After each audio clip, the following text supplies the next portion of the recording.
Halo semuanya, apa kabarnya? Semoga teman-teman semua di dalam keadaan sehat. Selamat datang kembali di channel ini.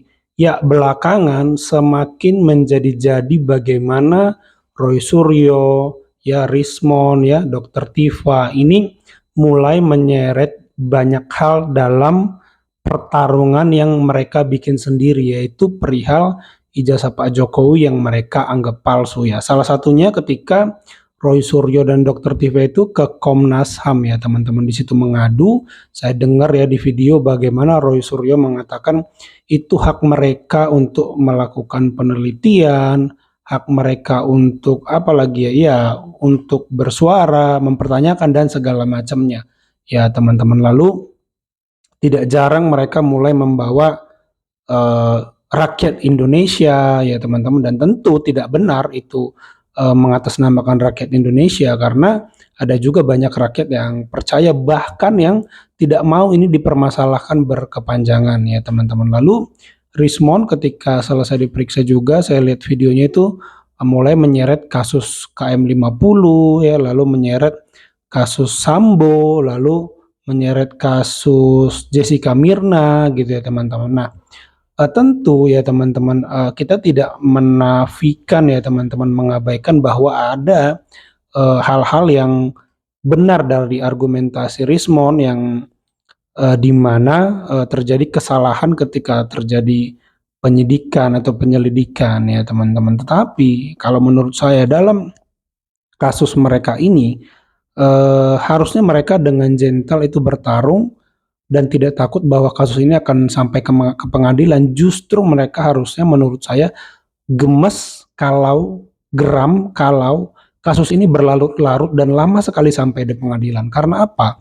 Ya mereka saya lihat sudah seperti seorang martir ya teman-teman, dalam posisi ini eh, ya seperti sudah menggebu-gebu sekali mengatakan bahwa ijazah Pak Jokowi palsu, dan itulah kebenaran yang mereka yakini. Ijazah Pak Jokowi itu palsu, artinya ya ibaratnya seorang martir. Ya martir itu rela mati demi kebenaran yang dia yakini. Dalam hal ini seharusnya tidak perlu Rismon, Roy Suryo dan kawan-kawan ini mulai panik ya, karena diadukan ke Polda ya oleh Pak Jokowi, atau Polda, atau ya Polda ya.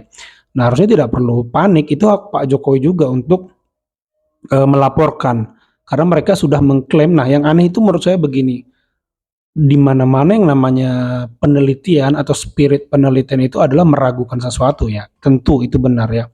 Nah, sekarang bagaimana sesuatu itu akan disimpulkan salah atau palsu dari upaya mereka meragukan ijazah Pak Jokowi ini asli. Kalau ada salah satu indikator yang mereka belum bisa dapatkan, harusnya mereka bisa menahan diri atau merem diri, yaitu apa? Mereka belum pernah melihat ijazah fisik Pak Jokowi yang asli. Artinya penelitian mereka harusnya ya ibaratnya skripsi, ibaratnya tesis, ya ibaratnya disertasi, yaitu harus tertunda sementara waktu. Mereka tidak bisa menyelesaikannya dan tidak bisa menyimpulkan apapun dari ide yang mereka coba teliti bahwa ijazah Pak Jokowi ini palsu. Nah, harusnya mereka hanya pada sampai titik bahwa mereka belum bisa menyimpulkan ijazah Pak Jokowi ini asli atau palsu. Itu kalau memang spiritnya penelitian. Kenapa saya berkata begitu? Karena karena Roy Suryo dan kawan-kawan selalu mengatasnamakan ilmiah. Nah, ilmiah ya teman-teman. Nah, sementara ilmiah itu harus terpenuhi berbagai indikatornya.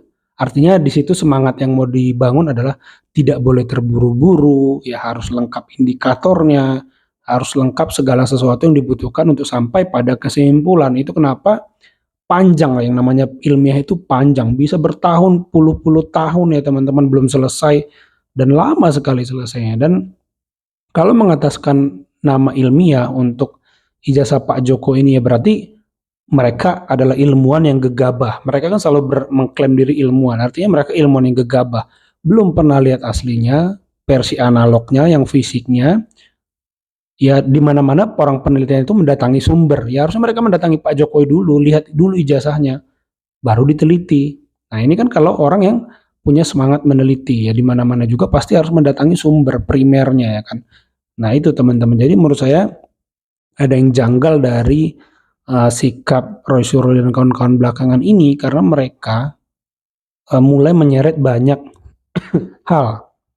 hak asasi manusia, hak untuk meneliti, hak untuk melakukan studi ilmiah dan segala macamnya ya teman-teman. Jadi menurut saya ini adalah efek bentuk dari kepanikan ya. Kalau menurut saya ini bentuk efek dari kepanikan karena tidak disangka Pak Jokowi membuat sebuah laporan ya. Saya yakin Pak Jokowi pun sebenarnya ini pilihan terakhir. Pak Jokowi saya ingat sekali berkata, eee, apa ya, sudah keterlaluan, sebenarnya sedih kalau ini berlanjut sampai tahap selanjutnya, gitu. Jadi Pak Jokowi itu udah begitu sabar, saya yakin dia udah merenung lama untuk menahan diri agar ini tidak perlu dia laporkan. Tetapi karena terus diusik bahkan sampai mau datang ke rumahnya, ya yang begitu damai di mana rakyat balik mengunjungi Pak Jokowi setelah sekian lama Pak Jokowi ketika memimpin yang mendatangi rakyat, tetapi